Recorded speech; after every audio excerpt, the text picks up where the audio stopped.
This week in Penn State football, Greg Pickle. It's a road trip. Live from the Big Ten Media Days here in Chicago. And James Franklin just got done talking. Trace McSorley was available. Amani Oruwariye. There you go. And Nick Scott. So a lot to get to, but some interesting stuff from James Franklin. Also, Penn State did get a recruit today. That's right. Because James Franklin never, ever stops recruiting. No. But, James Franklin was asked a couple different times about a couple different topics, but let's start with something that's kind of a gray area for Penn State, and that's Manny Bowen. Right. You actually had a chance to ask James about Manny Bowen and his status. Kicked off the team after last year, along with Irv Charles. Rumors persist, though, there might be a comeback of sorts. And James was asked about it a couple times, including once by you. And what did you think of what his response was? Well, he left the door wide open, didn't he? I mean, he didn't say that he's no longer, that it's not possible. Obviously, he's not on the team, not on the roster. He didn't say it wasn't a possibility for him to be back. He also did not say that it was a possibility. He simply said that when there's roster news to be given, whether it's as a deleted name or an addition to the roster, they will put a release out and give word to fans and to the media. So we know nothing more than we did before we got to Chicago about this. However, it was certainly not a denial of the social media fueled rumors that he might be working his way back onto the team for his senior year at linebacker. There's got to be something up there, because he just could have just came out and said, no, Manny Bowen is not with the team, and he will not be with the team. He did not say that. What he essentially said is kind of a walk around, is I want to talk about players that are on the roster right now. And right now, in late July, he's basically not on the roster. Right, yeah, but he's still enrolled at school, so that gives, again, it gives him a chance, and it gives Penn State a chance, and it seems like they're both willing to give each other a chance, at the very least at this point, even if it never works out. So, we'll see. Okay, before we get back to some stuff here in Chicago, let's get to some real news. Penn State added to its 2019 recruiting class. And what can you tell us about the guy they got? Yeah, Salim Wormley, now a four-star guard out of Smyrna, Delaware. Pretty big kid. He was looking at Notre Dame, Penn State, at Rutgers.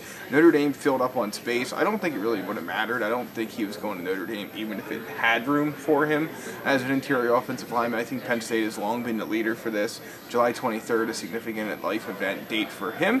So he decides to make his announcement, then ultimately ends up being in the line. So at this point, Bob, 12 members of the class of 2019. James Franklin talked here in Chicago on Monday about how difficult this class has been recruiting-wise, because there's not a lot of opportunity for Penn State to recruit players in Pennsylvania where it typically does, but he's happy with where they sit now, 12 members, maybe room for 8 to 10 more moving forward.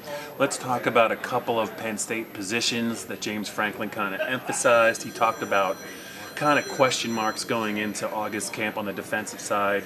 He mentioned defensive tackle first, where they're replacing a pair of starters. He also talked about linebacker specifically. Let's talk about middle linebacker, and the first name I thought, which was interesting, out of his mouth, was Jan Johnson. Now, I don't know if it's because Rich Scarcella, one of the veterans on the beat who's from kind of where Jan Johnson played, the Reading area. I don't know if he was just saying that, but it sure sounded like Jan Johnson made a leap forward. It also, to me, then he mentioned Jay Cooper. Then he talked about some guys who have the flexibility to play either Will or Mike. Yeah. But Micah Parsons from Harrisburg was pretty far down on the list. And in fact, he mentioned Jesse Luketa twice before he mentioned Micah. But what did you make about the comments regarding Jan Johnson? Yeah, I think that when you listen to James finish the rest of that answer, the one thing he really made clear was that you need somebody at that spot that knows what they're doing every single time, because that guy ultimately, as we saw with Jason Cabinda and Brandon Smith, Bob, is moving the defense around and is, like, to use Franklin's term, being the eraser when things go wrong. So if you can't trust a guy to do that, or you don't think he's ready to do that, you're not going to be able to play him. Hence Johnson, I believe he'd be a fourth year player at this point. He's a veteran guy. He's been around, played a lot of football. Is it ideal for you to go from Jason Cabinda and walk on Brandon Smith to walk on Jan Johnson? No. I don't think so. But I also don't think Penn State's playing a lot of 4-3 this fall. I think you see a lot of 4-2-5 that gets another defensive back on the field because they just love what they have a defensive back. And at the end of the day, that'll probably solve this. But when they do have to go to it, I think, like you saw with Brandon Smith coming in the goal to go inside red zone situations, then you can see that with Jan Johnson too. What told me that it's Jan Johnson is the leader in the clubhouse going into camp is he talked about all the checks and all the mental processing that has to go on because of all the different things offenses and defenses do. And at the start, when he talked about Jan Johnson, I think he called him a super genius or a freakish genius. To me, that's the marriage, and I think the other guys have to catch up to Jan Johnson. I was surprised that Jay Cooper was a guy that was right after him in the pecking order, but I think, and he also said it's going to be decided late in August because of the way they approach camp.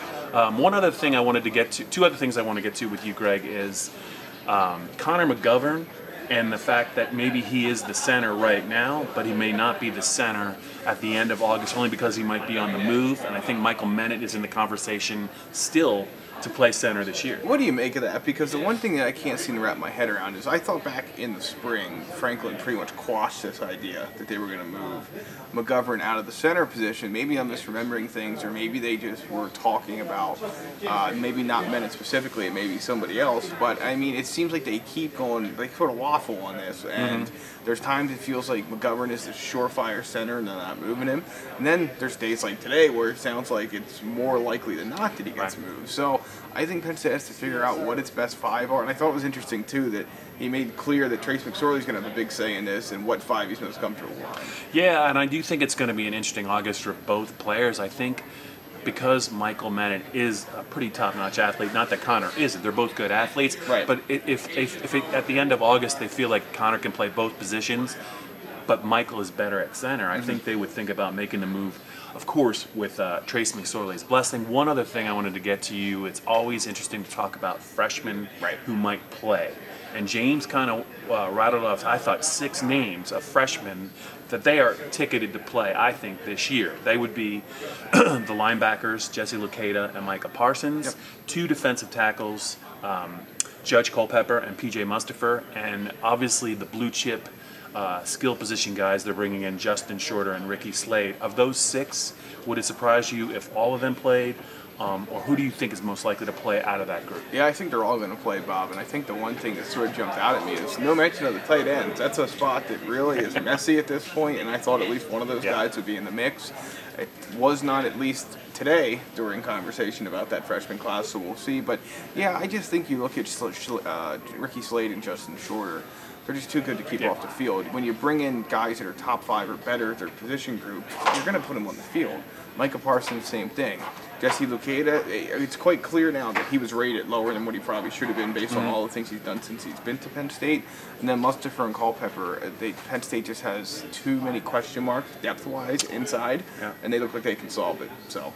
All right, well, that's going to be a wrap for this week in Penn State football. We're in Chicago, and we got other things to do along with writing stories, because when you're in Chicago, like, you know, pretty much every hour is happy hour. So we'll be back with more Penn State video sooner rather than later, but we got some other things to get to.